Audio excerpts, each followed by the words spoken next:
नमस्कार मित्रों, आप सभी लोगों का हमारे चैनल श्री राम परिवार में हार्दिक स्वागत है। मित्रों, हमारे चैनल के एक सदस्य ने कमेंट किया था कि गुरुजी आप जो है हरिवंश पुराण के संतान गोपाल स्तोत्र को उपलब्ध करवाइए। तो देखिए, मैं पूरा हरिवंश पुराण ही आपके लिए उपलब्ध करवा रहा हूँ, क्योंकि हरिवंश पुराण का जो संतान गोपाल स्तोत्र है, अगर उसका पाठ करते हो तो आपको बहुत ज़्यादा लाभ मिलता है। उसका श्रवण करने से भी जिन लोगों को संतान प्राप्ति नहीं हो रही है उनके लिए बहुत अच्छे लाभ मिलते हैं। लेकिन अगर आप पूरे के पूरे हरिवंश पुराण का ही पाठ करते हैं या इसका श्रवण करते हैं तो ये और भी ज़्यादा अच्छा रहता है। देखिए, इसके बारे में सारी जानकारी पूरे विस्तार से बता रहा हूँ, इसलिए पूरी जानकारी को पूरे ध्यान से सुनिएगा।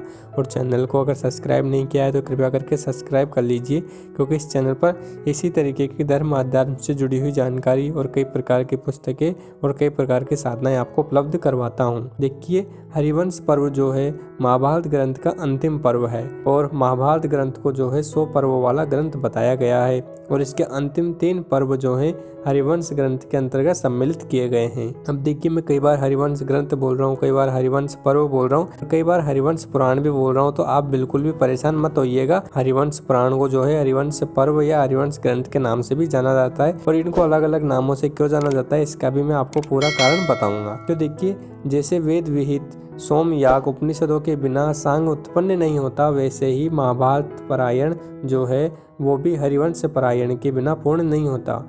किंतु हरिवंश पारायण गीता आदि के तत्व स्वतंत्रता भी रखता है, इसलिए आप जो है इसे हरिवंश ग्रंथ भी कह सकते हैं और हरिवंश पर्व भी कह सकते हैं। जिस तरीके से जब आप गीता जी को पढ़ते हैं तो उसके अंदर जो ज्ञान प्रदान किया गया है उसे आप महाभारत से अगर स्वतंत्र करके भी पढ़ते हैं तो आपको कोई दिक्कत नहीं आती। उसी तरीके से हरिवंश पर्व के अंतर्गत भी जो सारी जानकारी है उसको जब आप पढ़ोगे तो आपको ये दिक्कत नहीं आएगी भाई मुझे गीता जी से ये चीज़ पढ़ने की ज़रूरत है। आप बिल्कुल स्वतंत्र रूप से इसे पढ़ सकते हैं, इसलिए इसे स्वतंत्र रूप से हरिवंश पर्व या हरिवंश ग्रंथ या फिर हरिवंश पुराण के नाम से भी जाना जाता है और ये इन्हीं नामों से ज़्यादा विख्यात भी है। देखिए, पुत्र प्राप्ति के लिए हरिवंश श्रवण की परंपरा जो है हमारे भारत में बहुत समय से चली आ रही है। विशेषकर यदि कुंडली में संतान भाव सूर्य के द्वारा दृष्ट या फिर बाधित हो गया है तो हरिवंश पुराण का श्रवण करने से ही जो है वो सारी जो परेशानियां हैं नष्ट हो जाती हैं और हर व्यक्ति को जो है संतान सुख की प्राप्ति होती है। जिनको संतान प्राप्ति नहीं हो रही है उनके लिए हरिवंश पुराण बहुत ही अच्छा उपाय है।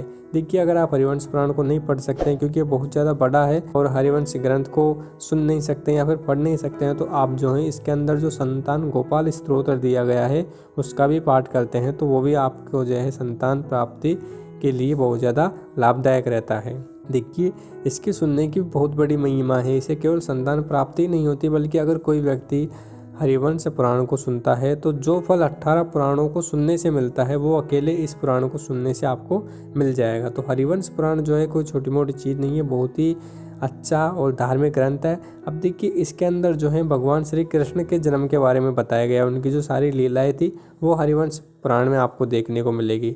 भगवान श्री कृष्ण का जो अवतार है, भगवान विष्णु का जो कृष्ण रूप अवतार है, उसके बारे में सारी जानकारी जो है हरिवंश पुराण में देखने को मिलती है कि किस तरीके से उन्होंने कंस का वध किया था, दुष्टों का नाश किया है, वो सारी चीज़ें जो हैं हरिवंश पुराण में देखने को मिल जाती हैं। तो देखिए, हरिवंश पुराण को जपने की, इसको पढ़ने की एक विधि होती है और किस विधि से इसे पढ़ा जाता है ये विधि भी जो मैं आपको पुस्तक उपलब्ध करवा रहा हूँ हरिवंश पुराण की, इसके अंत में, इस ग्रंथ के अंत में ही जो पूरी विधि जो है वो दी गई है, जिससे कि आप पूरी विधि से इसका पाठ कर सकते हैं, इसका श्रवण कर सकते हैं। अगर देखिए आप खुद इसका पाठ नहीं कर सकते तो अपने घर में किसी ब्राह्मण के द्वारा भी इसका पाठ करवा के आप जो है इसका लाभ उठा सकते हैं। हरिवंश पुराण का पाठ करना और सुनना दोनों ही बहुत ज़्यादा लाभदायक होता है।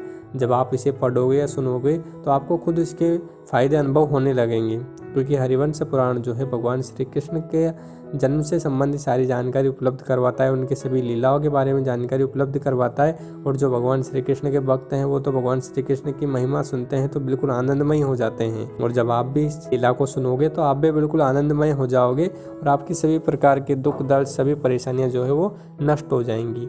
इसके अंदर देखिए, भगवान की सभी प्रकार की लीलाएं, जितने उन्होंने सारे कार्य किए थे, जितने भी दैत्यों को मारे थे, वो सारी चीज़ें जो है पूरे विस्तार से देखने को मिली थी। आप में से बहुत सारे लोग ऐसे हैं जिन्होंने कभी जो है भगवान की लीला को इस तरीके से सुना नहीं है, पुराणों के माध्यम से केवल टीवी पर देखा है, वो उसी रूप से भगवान को जान पाए हैं। लेकिन जब आप इसे पढ़ोगे तो इसमें वो सारी चीज़ें बहुत ज़्यादा विस्तार से देखने को मिलेगी, क्योंकि टीवी पे अगर आपने महाभारत देखी है, भगवान श्री कृष्ण की लीलाएं देखी है, तो वो तो बहुत ही सारांश में आपको उपलब्ध करवाई है, लेकिन जब आप इस पुराण को पढ़ोगे तो यहाँ आपको एक एक चीज़ जो है बहुत बड़े बड़े विस्तार से देखने को मिल जाएगी। और इसमें आपको ऐसी सारी लीलाएं भी देखने को मिलेंगी जो कि आपको टीवी पर देखने को नहीं मिली, क्योंकि देखिए जो टीवी पर जो आपको श्री कृष्ण लीला दिखाई जाती है उसको भी आकर्षक बनाने के लिए थोड़ा एडिट कर दिया जाता है, लेकिन यहाँ पर आपको पूरी की पूरी वास्तविक जानकारी देखने को मिलेगी और पूरी जो जानकारी है पूरे विस्तार से देखने को मिलेगी। इसलिए जो भगवान श्री कृष्ण के भक्त हैं उनके लिए तो ये जो ग्रंथ है वो एक तरीके से अमृत की तरह है, तो उनको इसका पाठ जरूर करना चाहिए, इसको उनको ये एक बार जरूर पढ़ना चाहिए। देखिए पुस्तक किस तरीके से प्राप्त होगी वो सारी जानकारी अब मैं आपको बता देता हूँ। तो देखिए पुस्तक को प्राप्त करने के लिए आपको जो है गूगल के ऊपर जाना है और वहाँ पर जाकर श्री राम परिवार SRP लिख के सर्च करना है। जब आप श्री राम परिवार SRP लिख के सर्च करोगे तो आपके सामने जो है हमारा श्री राम परिवार ब्लॉग आ जाएगा। उसके ऊपर जब आप क्लिक करोगे पहली पोस्ट जो है हरिवंश पुराण से संबंधित देखने को मिल जाएगी। अब देखिए अगर आप बाद में आकर इस वीडियो को देखोगे तो आपको ये पोस्ट काफ़ी नीचे भी देखने को मिल सकती है, ये तो आप एक बार नीचे जाकर देख लीजिएगा। या फिर ब्लॉग के ऊपर जो सर्च करने का बटन होता है ऊपर, तो उसके ऊपर जब आप हरिवंश पुराण लिखकर सर्च करोगे, हिंदी अंग्रेजी किसी भाषा में लिख सकते हो, तो तुरंत आपके सामने पोस्ट आ जाएगी। उससे जब आप खोलोगे तो वहाँ पर पुस्तक से संबंधित जानकारी लिखी होगी और जब आप नीचे जाओगे तो वहाँ पर डाउनलोड करने का बटन होगा। जैसे आप डाउनलोड बटन के ऊपर क्लिक करोगे वहाँ पर आपसे पासवर्ड मांगे जाएंगे और जो आपके पासवर्ड होंगे वो होंगे 3636। जैसे आप 3636 पासवर्ड लगा दोगे तुरंत आपकी पुस्तक आपके सामने डाउनलोड होने के लिए आ जाएगी। आपको किसी परेशानी का सामना नहीं करना पड़ेगा। अगर फिर भी कोई परेशानी आए तो आप नीचे कमेंट करके बता दीजिएगा, जो भी आपको परेशानी आएगी उसका मैं ज़रूर समाधान करूँगा और आपको पुस्तक ज़रूर उपलब्ध करवाऊँगा। अब देखिए आपको ब्लॉग पर वहाँ पर और भी पुस्तकें देखने को मिलेगी, तो आप उनको भी प्राप्त कर सकते हैं। तो अगर आप चाहें तो आप हमें वहाँ पर ब्लॉग पर फॉलो कर लीजिए। देखिए अगर आप ब्लॉग पर हमें फॉलो करते हैं तो उसका फ़ायदा ये रहता है कि जब भी हम पुस्तक डालेंगे तो सीधे आपको ईमेल मिल जाएगी, आपको गूगल पर जाकर सर्च करने की आवश्यकता नहीं होती है।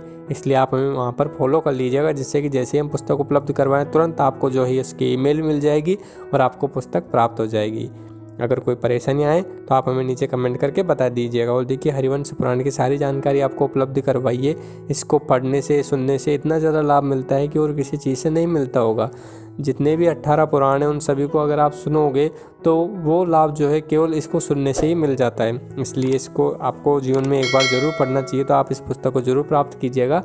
और अगर आपको वीडियो में कोई दिक्कत आई हो तो आप नीचे कमेंट करके बता दीजिएगा। जो और पुस्तक आपको चाहिए उसके लिए भी आप हमें नीचे कमेंट करके बता दीजिएगा।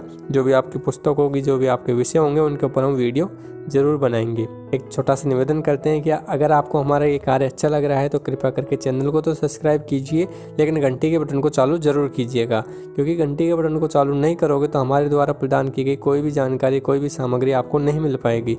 इसलिए घंटी के बटन को चालू ज़रूर करना है और इस वीडियो को आगे शेयर ज़रूर कीजिएगा। जिन भी ग्रुपों में आप जुड़े हैं, जिन भी सदस्यों के साथ या फिर जिन भी लोगों के साथ आप जुड़े हैं, अगर उनके साथ आप इस वीडियो को शेयर करोगे तो उनको भी जो है हरिवंश पुराण के बारे में ये जानकारी प्राप्त हो पाएगी और वो भी इसका फ़ायदा उठा पाएंगे।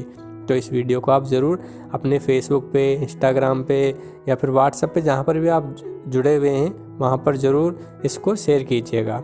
आपका तहे दिल से हार्दिक धन्यवाद करते हैं जो आपने पूरी वीडियो देखा। आपका बहुत बहुत धन्यवाद। जय माँ भवानी, माँ भवानी आप सभी का कल्याण करे।